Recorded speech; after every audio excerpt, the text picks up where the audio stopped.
నర్సీపట్నం అట్టుడుకుతోంది. సృష్టి క్షేత్ర వివాదం పొలిటికల్ గా కాకరేపుతోంది.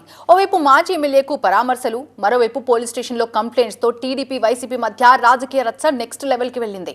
నర్సీపట్నం సృష్టి క్షేత్రం పనులపై హైకోర్టులో స్టే ఉండగా రాత్రిపూట అక్రమంగా మట్టి తవ్వకం సహా ఇతర పనులు జరుగుతున్నాయంటూ పరిశీలించేందుకు వెళ్లిన మాజీ ఎమ్మెల్యే ఉమాశంకర గణేష్ వాహనంపై దాడి జరిగింది. దీంతో చలో నర్సీపట్నంకు వైసీపీ పిలుపునిచ్చి నాయకులంతా మాజీ ఎమ్మెల్యేకు మద్దతు తెలిపారు. కూటమి ప్రభుత్వం దౌర్జన్యాలకు పాల్పడుతుందని విమర్శించారు. ఇటు సృష్టి క్షేత్రం వివాదంపై నర్సీపట్నం స్టేషన్లో కంప్లైంట్ చేశారు మాజీ ఎమ్మెల్యే గణేష్. స్పీకర్ అయ్యన్న పాత్రుడు, ఆయన కుమారుల అండతోనే తనపై దాడి జరిగిందని కంప్లైంట్లో గణేష్ పేర్కొన్నాడు.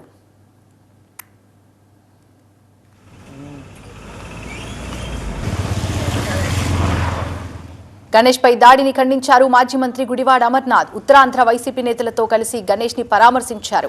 గణేష్ పై కర్రలు, కత్తులతో దాడికి దిగారని ఆరోపించారు. ఉత్తరాంధ్రలో ఎన్నడూ లేని సంస్కృతిని తెచ్చారని విమర్శించారు. టీడీపీ శ్రేణులపై ఆగ్రహం వ్యక్తం చేశారు.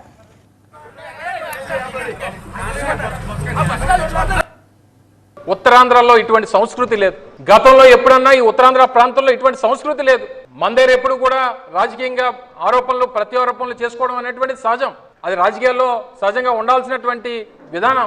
కానీ ఇలా మనుషుల్ని చంపేటువంటి పరిస్థితులు తీసుకొని వచ్చారంటే అసలు ఈ నాయకత్వాన్ని ఏమనాలో, ప్రభుత్వాన్ని ఏమనాలో, లా అండ్ ఆర్డర్ కనీసం కంట్రోల్లో లేనటువంటి ఈ ప్రభుత్వం ఈరోజు రాష్ట్రంలో ఉన్నందుకు బాధపడాలో తెలియనటువంటి పరిస్థితులు ఈరోజు రాష్ట్రంలో ఉన్నాయి. తీసుకొని నిన్న దాడి చేసినటువంటి వారి మీద వారిని అరెస్ట్ చేయాలి. ఏదో చిన్న చిన్న కేసులు పెడితే ఊరుకునేటువంటి ప్రసక్తే లేదు. అటెంప్ట్ టు మర్డర్ కేసు 307 పెట్టాల్సిందే.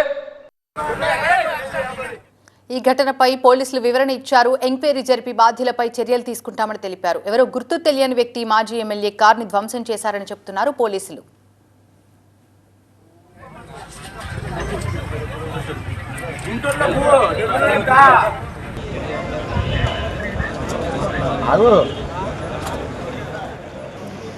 నర్సీపట్నం అట్టుడుకుతోంది. మరి ప్రెజెంట్ సిచ్యువేషన్ కంట్రోల్లోకి వచ్చిందా? పూర్తి అప్డేట్స్ అందించడానికి మా ప్రతినిధి ఖాజా లైవ్ లో సిద్ధంగా ఉన్నారు. ఖాజా, నర్సీపట్నంలో సిచ్యువేషన్ ఏ విధంగా ఉంది? సృష్టి క్షేత్రం వివాదం పొలిటికంగా కాకరేపుతుంది అనుకోవచ్చా?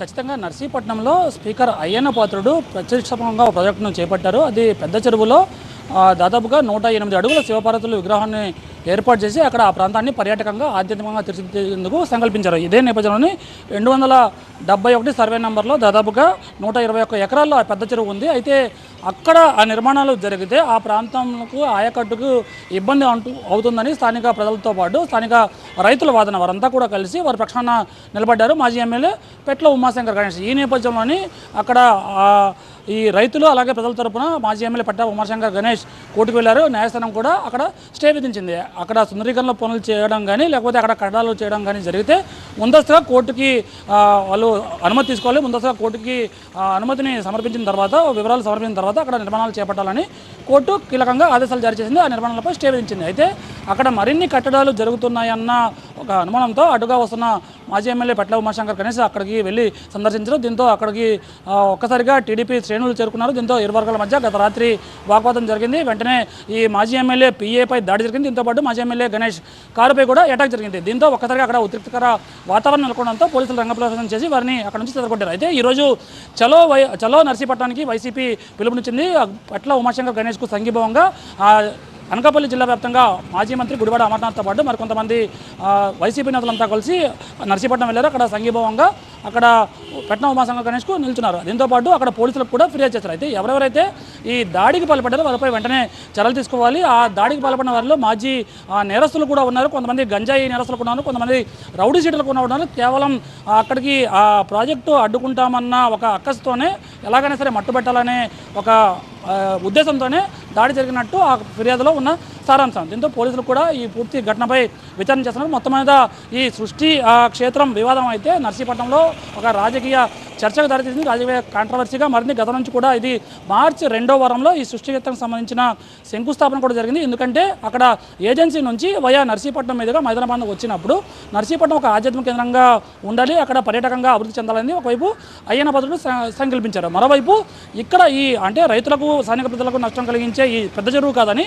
మరో ప్రాంతంలో ఈ 108 అడుగుల శివపార్వతి విగ్రహాలు పెట్టాలే తప్ప ఈ ప్రాంతంలో పెట్టి ఈ ప్రాంతానికి పర్యావరణ నష్టం చేకూర్చుద్దనేది వీళ్ళ భావన. మొత్తం మీద ఈ అంశం ఒక రాజకీయ వివాదాస్పదంగా మారింది. మొత్తం మీద ఒకవైపు ఈరోజు వైసీపీ నేతలు అయితే పోలీసులకు అయ్యన్న పాత్రుడితో పాటు తన అంచెలపై ఫిర్యాదు చేశారు, బాధ్యులపై చర్యలు తీసుకోవాలని డిమాండ్ చేశారు. 48 గంటల్లోగా చర్యలు తీసుకోకపోతే నర్సీపట్నం కేంద్రంగా పెద్ద ఉద్యమం చేపడతామని మాజీ మంత్రి అమర్నాథ్ కూడా చెప్పుకొచ్చారు. ఈ నేపథ్యంలోని ఇటువైపు అయ్యన్న పాత్రుడు అతని వర్గం ఏ విధంగా స్పందిస్తుందో వేచి చూడాల్సిందే.